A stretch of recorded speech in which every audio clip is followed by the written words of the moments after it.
Hi everybody, this is the second final reveal video for the PM Models Northrop F5B tandem two-seat Freedom Fighter. I've decided to run this as a slideshow with commentary rather than an ordinary standard photo slide video because I just want to go over a few of the things that I had to do with this kit. Not in great detail because, to be honest with you, the kit hasn't got a great amount of detail. But I'll just run the slideshow and I'll run the commentary through for you, and then I'll do a final reveal video for you following this. So this is the second video. I hope this is of some use to everybody, lads. But bear in mind this kit it is pretty awful. But there we go. So onto the first slide. This is my entry page. It's basically JP Productions, and this is the explanation of the model. So the first picture we've got here is the first stage that I did when I got into this kit. It's basically just putting the two pilot seats into the kit as best as you can, because the actual interior of the model is so terribly inaccurate. There's not an awful lot you can do with it except for spend maybe 25-30 hours reconstructing the entire interior. There's no instrument panels on this kit, so I had to fabricate them myself from scrap plastic, and you have to jig the seats using the side of the cockpit interior to and make sure that the seats are in the correct position. So that's stage one. Stage two was painting the tops of the canopy interiors, only the tops, and also to paint the instrument panels, front and the rear instrument panel, and also fabricated some headrest, the block covers above the pilots' heads for the injection seats on the top. They were fabricated as well. They're actually made from plasticine, painted over in matte black. Quite a simple conversion, not too much effort gone into that really.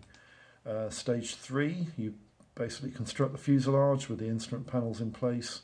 I had to repaint the tops of the ejection seats, because when you fit the sides of the fuselage together, they actually damaged part of the conversion. So that was finished, quite quick. This was all done probably inside, I would say, half an hour. All of this, apart from the painting, which had 6 hours to dry, obviously. The next stage, you fit the rear exhaust pipes. There is a slight amount of filler around the rear exhaust pipes because it was required, and the air intakes are fitted at this stage. You paint the interior of the air intakes, and then you assemble the air intakes and fit them to the side of the fuselage. The inside of the air intakes are actually light grey. I used Humbrol 64. The next stage, you fit the wings, tailplane and the tip tanks to the aircraft. And that's when you become aware of the fact that you need so much filler. The filler requirement on this kit it wasn't as bad as I actually suggested. It wasn't half a tube, but I'll tell you what, it was pretty close to a fifth of a tube. The tailplanes needed filler, the wing roots needed filler, the air intakes needed filler. Turn the aircraft over and it didn't end there either. The filler requirement on this kit was horrendous. There was also another problem with this model that I didn't find out until after I'd fitted the undercarriage. The two tip tanks, they fit onto the aircraft nicely.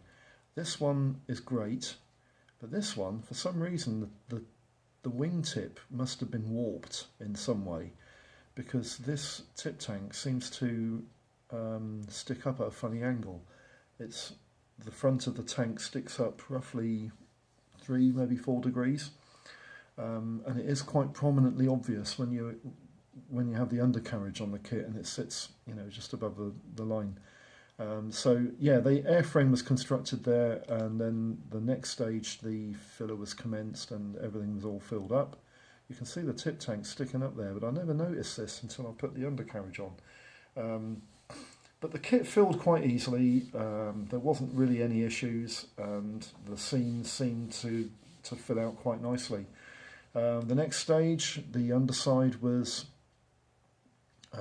sanded flat, and I also painted the wheel wells and the undercarriage oleos, front and back, in Humbrol G11 standard silver. It actually comes out quite a sort of a dull aluminium tony colour, and I use that colour quite a lot for silver tones, you know.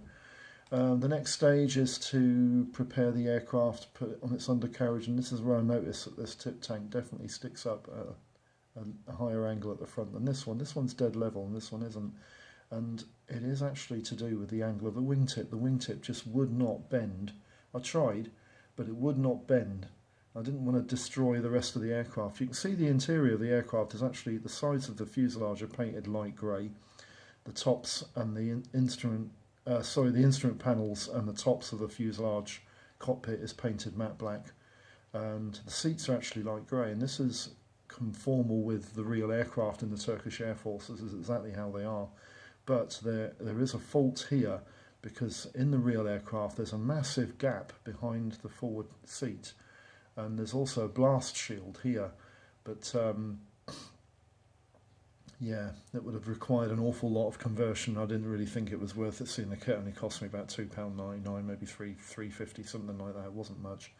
So then we go into the initial stage of painting. The aircraft is painted in a light desert sand tan colour, and then there are two different tones of green, and this paint went on quite well. It did require a second coat, but it did go on quite well. The second colour green, that was the first attempt. The second coat again went on quite well. And then the third tone camouflage. The aircraft was painted up. The cockpit fitted atrociously. I could have used some filler in the back there, but I was worried about seepage into the interior of the fuselage, so in the end I didn't bother. I do usually use a couple of other cheats for filling cockpit canopies that don't fit, but I chose against this idea because I was worried about the reaction with the green paint. And when this kit was prepared for decals, the green, I needed a reasonable finish over the cockpit and the rest of the fuselage. So yeah, I could have probably done a bit more into the canopy, but I opted out in that case. The kit then had its decals applied, and the decals on this kit were actually quite nice. I was worried about the fact that they might have disintegrated or been unusable, but the carrier film on them was quite thin, and the fact that the aircraft itself it looks the part. I mean, the photo when you look at the real thing, and you'll probably see a better image of the real thing in video form. The actual aircraft itself, it came out quite nicely. I was quite impressed with the way it came out. And the third video, the video that I'll be lining up to, will actually reveal the first PM model kit I ever built, the F5A, which is a single seat version of this kit. And it's done in a completely different Air Force's markings, because I did it in Dutch Air Force markings with a different camo scheme. And I think this kit actually looks a bit better in reality, but the other one is probably a better paint job, as you'll see soon. And I'll have to apologise for the paint job, because my eyesight is not as good as it should be. I have spoken to a few of the YouTubers that follow some of my videos, and I wish my eyesight was better than it is, but it isn't. So that's the final reveal build progress for the kit itself, and we'll move on now to part 3 of this presentation, which is the final reveal video. I'll speak to you then. Bye bye.